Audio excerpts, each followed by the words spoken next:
सो hi guys again, ये है Codeforces 724 round division 2 problem C का एडिटोरियल वीडियो है ये। तो देखते हैं इसे फटाफट। हाँ, तो प्रॉब्लम में हमें एक स्ट्रिंग गिवन है जिसमें सिर्फ कैपिटल डी या कैपिटल के है। ठीक है, इनमें इन दोनों का कॉम्बिनेशन है। स्ट्रिंग में n कैरेक्टर्स हैं टोटल।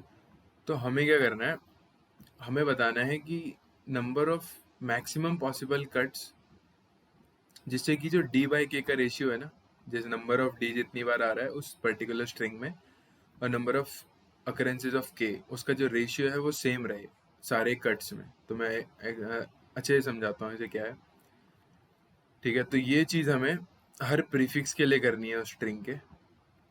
तो हमें बताना है कि कितने मैक्सिमम कट्स हम लगा सकते हैं और कंस्ट्रेंट्स नॉर्मल ही हैं 5 10 to 5, तो ओ ऑफ एन या ओ ऑफ एन लॉग इन ही जाना चाहिए सॉल्यूशन। ठीक है, तो देखते हैं अप्रोच क्या है इसकी फटाफट। तो ये काफ़ी आसान क्वेश्चन था। अगर हम ऐसे देखें 8, ठीक है, 9 10 ऐसे करके कुछ n कैरेक्टर्स हैं, या तो d होंगे या तो k होगा, मतलब इन दोनों में से ही कुछ होगा ऐसा ही। और तो अब यहाँ पर करना क्या है हमें कि मान लो कोई स्ट्रिंग है d d d k k d ऐसे कुछ। तो वो कह रहा है कि कट्स लगाने हैं हमें कुछ ऐसे जिससे कि जो स्ट्रिंग में सारे कट्स हो ना उसमें number of D upon number of के का रेशियो जो है वो सेम हो। ये सेम होना चाहिए हर कट में, C1 C2 C3। तो ये चीज़ सेम होनी चाहिए C1 C2 C3 में, इक्वल होनी चाहिए। तो वो ये कह रहा है। तो ऐसे मैक्सिमम नंबर ऑफ पार्टीशंस बताने हैं उसे कितने हम कर सकते हैं। ठीक है, तो ये एक स्ट्रिंग का हो गया। अगर गिवन स्ट्रिंग है, वो कह रहा है हर प्रीफिक्स के लिए बताओ। तो क्वेश्चन समझ में आना चाहिए क्या कह रहा है। तो हर प्रीफिक्स के लिए मतलब पहले इसके लिए बताओ, फिर इसके लिए, फिर इसके लिए। कि मान लो ये वाली लेते हैं, तो इसमें कितने नंबर ऑफ, यहाँ पर मैं दिखा देता हूँ एक बार और, प्रॉब्लम सी। हाँ, तो हाँ, they want to the number of maximum number of pieces you can split the wood into. ठीक है, तो सही है क्वेश्चन। तो मैक्सिमम नंबर ऑफ स्प्लिट, जैसे S1 S2 S3 S4 का एग्जांपल मैं ले रहा हूँ यहाँ पर, ये वाला। तो नंबर ऑफ स्प्लिट्स मैक्सिमाइज करनी है इसमें। तो जैसे मान लो अगर हम नहीं कर पा रहे, तो ये पूरा एक तो आंसर इसका हमेशा होगा ही, एक पूरी स्ट्रिंग तो हमेशा आंसर होगा ना, क्योंकि नंबर ऑफ डी बाई के का रेशियो इस पूरी में तो एक ही है। तो आंसर एक तो होगा ही हर प्रीफिक्स का। अब मान लो मैंने ऐसे कुछ करा, यहाँ पर डी था, यहाँ के था, यहाँ डी था या के था, तो इसमें और इसमें डी बाई के का रेशियो 1/1 है ना, तो आंसर 2 हो गया कि हमने इसको दो पार्ट में स्प्लिट कर दिया। तो ये बताना number of splits her prefix में कितना मैक्सिमम पॉसिबल हो सकता है। तो ठीक है, चीज़ें समझ में आ गई अपने को करना क्या है। अब हम करते हैं कि हमें करना क्या है, देखते हैं कैसे अप्रोच करना है। तो सबसे पहले तो यार ये चीज़ समझनी चाहिए थी कि आंसर हर स्ट्रिंग का एक तो होगा ही मिनिमम, क्योंकि वो खुद पूरी तो है ही डी बाई के जो भी है उसका। ठीक है, और ये चीज़ और कि अगर के 0 है मान लो और डी मान लो 1 है, तो ये मत कहना कि 1/0 है तो रेशियो इनफाइनाइट हो गया। तो रेशियो को एज डी कॉमा के समझो। ठीक है, तो इसका रेशियो 1,0 है, या अगर डी 0 है के 1 है तो 0,1 है, ऐसे समझना रेशियो को। ठीक है, तो ये डिवाइड मत करने लग जाना। तो एक तो ये चीज़ हो गई समझने वाली। अब हमें क्या सोचना था कि यार रेशियो बताना है हर प्रीफिक्स में कितना होगा। अच्छा, तो मान लो मैंने ये उठाया है ना, मैंने कोई प्रीफिक्स उठाई और मैंने कहा इसमें जो डी बाई के का रेशियो है ना, ऐसे नहीं लिखता हूँ मैं, ऐसे ही लिखता हूँ डी बाई के, वो है 2,1। मतलब दो बार डी आ रहा है, एक बार के आ रहा है इस प्रीफिक्स में। अच्छा, तो मैं ये कह सकता हूँ क्या कि मिनिमम लेंथ जो होगी स्ट्रिंग की जिसमें ये रेशियो आ सकता है वो 3 होगी। ठीक है, तो यहाँ से मैं एक चीज़ और क्लियर कर दूं कि अगर ये मान लो 4,2 होता डी बाई डी के का रेशियो, तो मिनिमम लेंथ फिर भी 3 ही रहती। मिनिमम लेंथ जिसमें ये रेशियो डी बाई के का आ सकता है वो 3 ही रहती, क्योंकि 4,2 से ये नहीं कि 6 लेंथ की स्ट्रिंग होगी, क्योंकि ये जो है सिंपलेस्ट फॉर्म में नहीं है अपनी।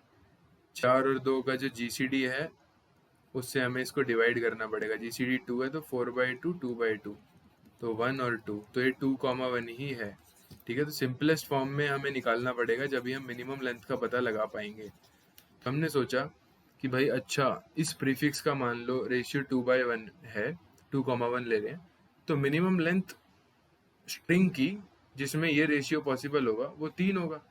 अब वो लेंथ 6 भी हो सकता है, 9 भी हो सकता है, क्योंकि ये मल्टीपल में जा सकते हैं, है ना, कि 6 लेंथ में अगर 4,2 हो गया तो भी यही रेशियो है, 2,1 4,2 एक ही बात है ना। या इस 9 में क्या हो गया 6,3, तो 9 लेंथ में 2,1 यही वाला सेम रेशियो है ना। तो लेंथ जो होगी स्ट्रिंग की वो इसका मिनिमम लेंथ का मल्टीपल होगी, 3 6 9 12। इन्हीं किसी पॉसिबल लेंथ की स्ट्रिंग में डी बाई के का ये रेशियो आएगा 2,1। तो ये मेरे को समझ में आया कि अच्छा, अगर किसी पर्टिकुलर प्रीफिक्स का रेशियो इसका 2/1 है तो और किस किस का 2/1 हो सकता है, तो वो होगा कि उसकी मिनिमम लेंथ निकालो जिस स्ट्रिंग में ये रेशियो हो सकता है और उसका मल्टीपल करो। तो यहाँ पर 3, फिर मैंने कहा इसका हो सकता है, या फिर इसका हो सकता है 6 लेंथ का, है ना, या फिर इसका हो सकता है। तो ऐसे ऐसे करके मेरे को पता चला कि अच्छा इन सब का हो सकता है। तो अगर मान लो कि इस वाली का भी 2/1 है ना, तो इस प्रीफिक्स के लिए मेरा आंसर क्या हो जाएगा, इसको मैं मिटाता हूँ एक बार के लिए। तो हमने माना कि इसका रेशियो 2/1 है, इस S1 S2 S3 प्रीफिक्स का। हमें हर प्रीफिक्स के लिए बताना है कितना मैक्सिमम स्प्लिट हम कर सकते हैं।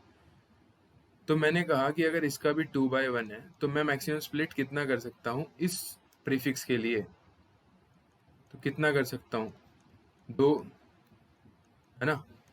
एक तो ये जिसमें डी बाई के 2/1 है, और एक ये जिसमें डी बाई के का रेशियो 2/1 है। तो 2 स्प्लिट में आराम से कर सकता हूँ, मतलब एक स्प्लिट में 2 पार्ट में डिवाइड कर सकता हूँ। मैक्सिमम नंबर ऑफ पार्ट्स बताने हैं, तो इस वाली के लिए मेरा आंसर 2 हो जाएगा, मैक्सिमम नंबर ऑफ पार्ट्स जितना मैं स्प्लिट कर सकता हूँ। तो 2 हो गया, ठीक है चलो।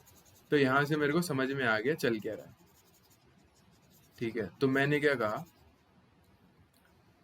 मैंने कहा कि भाई मैं क्या करूँगा ना, मैं हर उसके लिए आगे बढ़ूंगा, हर प्रीफिक्स के लिए। तो स्टार्ट करा मैंने यहाँ से, मैंने कहा इसका डी कुछ आया, के कुछ आया, इसके लिए चेक करा। ठीक है, जो भी डी और के का अभी करंट वैल्यू है वो ही इस प्रीफिक्स का स्टार्टिंग फ्रॉम 1। मान लो मैं करंटली यहाँ हूँ तो यहाँ से यहाँ तक का मेरे को डी बाई के पता है। ठीक है, अगर डी है तो मैं ऐड कर रहा हूँ, के है तो ऐड कर रहा हूँ, तो मेरे को हर प्रीफिक्स का रेशियो पता है। तो मान लो मैं करंटली इस प्रीफिक्स में हूँ, है ना, तो मेरे को इसका रेशियो पता है डी बाई के का। मैंने कहा मिनिमम लेंथ कितनी होगी जिसमें ये रेशियो हो सकता है, वो लेंथ निकाली, मान लो वो 2 आई। तो मैंने क्या करा, मैंने कहा कि भाई अब ये वाला रेशियो अगर मेरे को पता चल जाए आगे किस किस में आ रहा है, तो मैं नंबर ऑफ स्प्लिट्स तो बता ही सकता हूँ ना उन स्ट्रिंग्स के लिए। जैसे मान लो इसमें भी सेम आ रहा है तो यहाँ तक वाले प्रीफिक्स के लिए 2 स्प्लिट हो जाएंगे, एक ये वाला और ये वाला। ठीक है, और मान लो इसका भी यही आ रहा है तो 3 स्प्लिट हो जाएंगे यहाँ तक वाले के लिए, इधर वाले प्रीफिक्स के लिए S1 to S6, है ना। तो मेरे को ये पता चल गया, तो मैंने आंसर निकालने के लिए क्या करा, मिनिमम लेंथ निकाली, मिनिमम लेंथ निकालने की कोशिश करी जिसमें ये रेशियो आ रहा है, करंट रेशियो आ रहा है। ठीक है, मान लो इसमें आ रहा है, तो उस मान लो उस लेंथ को मैं TOT कह रहा हूँ, या LEN ले लो, LEN कह रहा हूँ। अब मैंने यहाँ से LEN लेंथ की स्ट्रिंग में आगे बढ़ा। ठीक है, मान लो ये 2 था तो मैं 4 पे पहुंच गया यहाँ से। फिर मैंने इसका चेक करा कि भाई इसका क्या रेशियो, अगर यही है तो मैंने इसके आंसर में एक ऐड कर दिया इस प्रीफिक्स के आंसर में, S1 to S4। अगर नहीं है तो मैं फिर और लेंथ आगे बढ़ा, मतलब फिर से 2 आगे बढ़ा। तो अब मैंने, अगर मेरे को सेम मिल गया तो मैंने फिर से इस पूरे के आंसर में एक ऐड कर दिया। ठीक है, ऐसे करते करते मैंने आंसर बनाया है। ठीक है, तो इसका मैं कोड दिखाता हूँ, काफ़ी सिंपल है, लॉजिक समझ आ जाना चाहिए कि चल क्या रहा है यहाँ पे। मेरे को हर प्रीफिक्स के लिए निकालना था, 12 बज गए, तो हर प्रीफिक्स के लिए निकालना था, तो मैंने हर प्रीफिक्स के लिए डी और के निकाला, और उतना ही रेशियो मैंने आगे वाली स्ट्रिंग्स के लिए चेक करा कि और किस किस में हो सकता है। तो वो मैंने कैसे करा, मिनिमम लेंथ निकाल के और उस लेंथ पे ही इंक्रीमेंट करता गया मैं। ठीक है, इसी लेंथ पे, कि मान लो ये 2 पे मेरा डी बाई के पता है, तो मैं 2 आगे जाता जा रहा हूँ और पता लगाता जा रहा हूँ कि यही रेशियो आ रहा है, कि यही रेशियो आ रहा है, तो आंसर में इंक्रीमेंट कर रहा हूँ। ठीक है, तो ये था मेन इसका, कि हर पर्टिकुलर रेशियो के लिए मैं पूरा आंसर निकाल रहा हूँ। तो मैं इसका कोड दिखाता हूँ, वहां से ज्यादा समझ में आएगा। Battery low, wait a second. ठीक है, तो इसका मैं 2 इम्प्लीमेंटेशन दिखाऊंगा, मैंने 2 इम्प्लीमेंटेशन करी है इसकी। ठीक है, तो सबसे पहले मुश्किल वाली देखते हैं, फिर आसान वाली भी देखेंगे। आसान वाली तो बहुत छोटी है। तो इसमें इम्प्लीमेंटेशन में क्या है कि मैंने स्ट्रिंग इनपुट करा, सॉल्व फंक्शन कॉल हो रहा है हर टेस्ट केस के लिए, जैसे हमेशा होता है। ओके, तो सॉल्व में क्या हो रहा है कि अपना स्ट्रिंग और लेंथ उसका इनपुट आ गया। डी और के वही है कि करंटली डी और के कितने कितने हैं करंट प्रीफिक्स में, ये बता रहा है वो। तो मैंने क्या करा, एक प्रीफिक्स अरे बना लिया डी के लिए और के लिए। मतलब ये बता रहा है कि प्री डी आई क्या बता रहा है, total D till I index तक कितने डी है, और ऐसे ही फिर प्री के भी बता रहा है कि आई इंडेक्स तक कितने के हैं। तो वो मैंने यहाँ कंस्ट्रक्ट कर लिया। प्रीफिक्स सम कंस्ट्रक्ट करना आसान है, ये आप कर सकते हो। ठीक है, तो मैं लिख भी देता हूँ, कंस्ट्रक्ट प्रीफिक्स अरे फॉर डी एंड के। तो ये वाला पार्ट हो गया अपना। अब मैं आया यहाँ पर, अब इसमें क्या हो रहा है, इसमें मैंने कहा मैं आंसर का एक एरे बना दिया है मैंने, कि हर प्रीफिक्स के लिए जो भी आंसर होगा मैं इसमें स्टोर करूंगा। तो मैंने इनिशियलाइज कर दिया 1 से, कि भाई हर प्रीफिक्स का आंसर 1 तो होगा ही, है ना। आंसर अरे, तो हर प्रीफिक्स का आंसर 1 तो होगा ही, ये समझ में आ रहा है। जैसे मान लो डी के डी के डी के डी के D D D D D ऐसे कुछ है, तो इस पूरे का, ये पूरे प्रीफिक्स का मतलब, ये भी पूरे स्ट्रिंग जो है, ये भी एक प्रीफिक्स ही होगी एन लेंथ की। तो इसका आंसर 1 तो होगा ही ना, एक स्प्लिट तो है ही मतलब इसमें, क्योंकि इस पूरे में डी बाई के का रेशियो सेम है। 2 स्प्लिट का मतलब कहीं से हमें बीच में डिवाइड करना पड़ेगा यहाँ पर मान लो, तो इन दोनों का रेशियो डिवाइड सेम होना चाहिए डी बाई के का। तो बस यही है। तो हर हर प्रीफिक्स का आंसर 1 तो हो गई, तो मैंने 1 से इनिशियलाइज कर दिया, बहुत बढ़िया। फिर मैंने एक मैप बनाया, ये पता चलेगा अभी क्यों बनाया। मैंने कहा आप चालू करते हैं हर प्रीफिक्स के लिए आंसर निकालना, तो 1 से इनिशियलाइज कर दिया मैंने यहाँ पे। ठीक है, तो डी है तो डी प्लस प्लस एल्स के प्लस प्लस, डी और के यहाँ पर पता ही है अपने को। करंट आई तक कितना डी है कितना के है वो बता रहे हैं। ठीक है, तो मैं वो इससे भी यूज़ करके निकाल सकता था प्री डी प्री के, पर वो हो जाता है इम्प्लीमेंटेशन में जल्दी जल्दी। ठीक है, तो उसको इग्नोर करो। तो अब मैंने क्या करा, सिंपलेस्ट फॉर्म निकाली, क्योंकि मेरे को मिनिमम लेंथ चाहिए स्ट्रिंग की जिसमें ये रेशियो आ रहा है। तो वो रेशियो जो है वो मैंने सिंपलेस्ट फॉर्म में निकाल लिया। तो मान लो, ये समझ में आना चाहिए, जैसे मान लो D2 है और K जो है वो 4 है, तो सिंपलेस्ट फॉर्म जो है क्या होनी चाहिए, 1/2। 1/2 होनी चाहिए ना, तो मैं इसको 1/2 में चेंज कर रहा हूँ, क्योंकि 2/4 का मतलब 1/2 ही है। तो यहाँ पर मैंने सिंपलेस्ट फॉर्म में चेंज कर दिया GCD से डिवाइड करके, बहुत बढ़िया। अब मैं कह रहा हूँ कि भाई अगर ये रेशियो मेरे को पहले मिला हुआ है, तो मैंने यहाँ पर मैप इसीलिए लिया था कि अगर ये रेशियो मेरे को पहले मिला हुआ है, तो मैंने इसके लिए सारे आंसर्स कैलकुलेट कर लिए हैं, तो मेरे को कुछ नहीं करना, मैं कंटिन्यू कर रहा हूँ। ठीक है, ये भी पता चलेगा मैं आंसर कैसे कैलकुलेट कर रहा था। तो हर यूनिक डी बाई के रेशियो के लिए मैं आंसर कैलकुलेट कर रहा हूँ। तो मैंने अभी क्या करा, अगर ये डी बाई के पहले नहीं मिला है, ये यूनिक है, तो मैंने इसको 1 मतलब मैप में इंसर्ट कर दिया। अब मैंने क्या करा, मैंने लेंथ निकाली, ये जो है मैंने बताया था अभी आपको, minimum length of string which can have D by के एज गिवन। तो जिसमें डी बाई के की रेशियो ये होगा ना, ये वाला डी बाई के, उसकी उस स्ट्रिंग की मिनिमम लेंथ कितनी होगी, तो वो होगी डी प्लस के। सिंपलेस्ट फॉर्म में ऐड कर दिया हमने। तो एक प्रीवियस वेरिएबल लिया कि मैं प्रीवियसली अभी कहाँ पर हूँ, तो अभी मैं आई पर हूँ। अब मैं आगे बढ़ूंगा, तो मैं आगे कितने से बढ़ूंगा, इस टीओटी से ही बढ़ूंगा, मिनिमम लेंथ ऑफ स्ट्रिंग से ही आगे बढ़ूंगा, क्योंकि इतनी मिनिमम लेंथ तो चाहिए ही होगी मेरे को इतने रेशियो के लिए डी बाई के।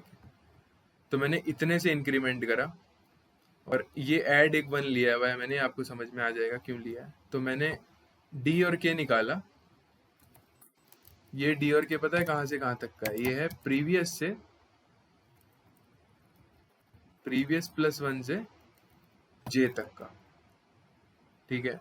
ये है डी एंड के फॉर इस स्ट्रिंग के लिए है, ये प्रीवियस प्लस वन से जे तक का। और इसकी लेंथ कितनी है, टोटल लेंथ है इसकी, मतलब मिनिमम लेंथ पे मैं इंक्रीमेंट कर रहा हूँ कि इतनी लेंथ तो मेरे को चाहिए ही, तो मैं उस लेंथ पे ही इंक्रीमेंट कर रहा हूँ। देखो जे को आई प्लस टी ओ टी करा था, तो यहाँ पर मैंने डी और के निकाल लिया, इस पर्टिकुलर सब स्ट्रिंग में कितना होगा, और फिर उसका सिंपलेस्ट फॉर्म निकाल लिया, ये डी और ये जो भी करा है मैंने जी सी डी डिवाइड करके। अगर ये रेशियो सेम आ रहा है, ठीक है, यहाँ पर ये चीज देखनी है, if same ratio of D के, तो मेरे को क्या करना है, आंसर में इस जे तक की प्रीफिक्स के आंसर में ऐड को ऐड कर देना। ऐड इनिशियलाइज हुआ था वन से, ये देखो वन से, तो मैंने इसको वन से ऐड कर दिया आंसर में, और मैंने वन ऐड कर दिया, मतलब अगली बार जब मेरे को ये डी और K for some previous I to J मिलेगा, उसके लिए दो ऐड करूंगा मैं, क्योंकि उससे पहले दो और मिल चुके हैं।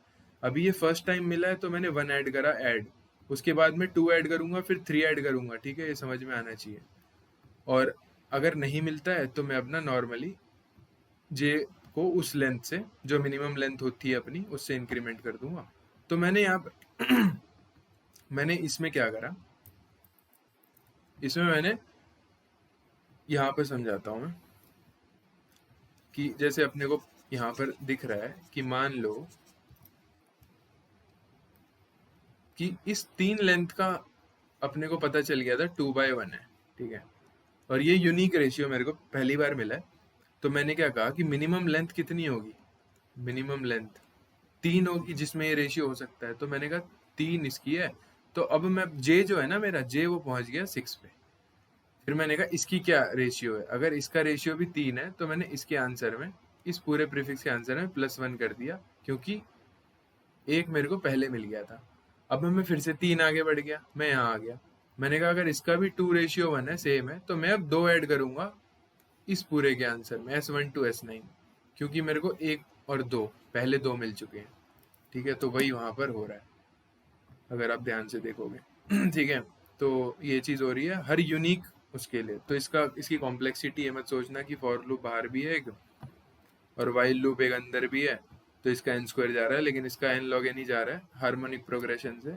आप अगर एक बार अंदर घुस के देखोगे क्या हो रहा है तो समझ में आएगा, ठीक है, क्योंकि मैंने यहाँ पर मैप चूज करा हुआ है, तो हर यूनिक के लिए ही मैं वाइल लूप को एग्जीक्यूट करूंगा, और वाइल लूप भी इंक्रीमेंट जो होगा ना वो टोटल से होगा, मिनिमम लेंथ से होगा, ऐसा नहीं कि +1 हो रहा है तो n स्क्वायर हो जाएगा, ठीक है। उसके बाद मैंने आंसर प्रिंट कर दिया। तो ये तो हो गई एक इम्प्लीमेंटेशन, ठीक है, ये थोड़ी दिमाग वाली इम्प्लीमेंटेशन थी, ज़्यादा मतलब हार्ड सी। और एक और इम्प्लीमेंटेशन ये है, ये थोड़ी आसान सी है, कि भाई अपन ने कुछ नहीं करा, डी और के इनिशियलाइज करा नॉर्मली जैसे उस समय करा था, एक मैप लिया वैसा ही, और अगर करंट प्रीफिक्स में मेरा डी और के मैंने ऐड कर दिया, जो भी है सिंपलेस्ट फॉर्म निकाली, ठीक है, और उसको मैप में ऐड कर दिया। अगर पहले से है वो रेशियो तो प्लस प्लस कर दिया, एल्स मैंने 1 कर दिया, और जितनी भी उस रेशियो की फ्रीक्वेंसी आ रही है वो ही हमारा आंसर होगा, है ना, क्योंकि नॉर्मल सी बात है, यही होना चाहिए। जैसे फिर से मैं अगर यहाँ पर समझाऊं, तो वही चीज हो रही है ना, सेम ही चीज हो रही है, कि मान लो S1 S2 S3 इसका कुछ रेशियो था 1/2, है ना, मैंने इसको मैप में ऐड कर दिया, अभी मेरा इस प्रीफिक्स का आंसर 1 हो गया, लेकिन मैप में 1/2 पर 1 पड़ा हुआ है अभी, ठीक है। अब मान लो इस प्रीफिक्स पे, इस वाले पे इसका भी 1/2 आया, तो मैं क्या करूंगा, 1/2 में एक इंक्रीमेंट करूंगा, और जो 1 to 6 का आंसर होगा वो 2 हो जाएगा। क्यों हो जाएगा, क्योंकि पहले ये मिला था और एक ये हो जाएगा। तो ये भी सेम ही लॉजिक है, बस ये थोड़ा सोचने में शायद मुश्किल हो सकता है एकदम से कि ऐसा कुछ हो जाएगा, ये वाली चीज़। तो आपको जो अच्छा लगे वो देख लेना, दोनों मेथड सही हैं। और ये वाला थोड़ा बड़ा सा है और वो वाला थोड़ा छोटा है। तो थैंक यू फॉर वॉचिंग, मिलते हैं नेक्स्ट वीडियो में। सब्सक्राइब कर देना अगर समझ में आया कुछ तो, ठीक है।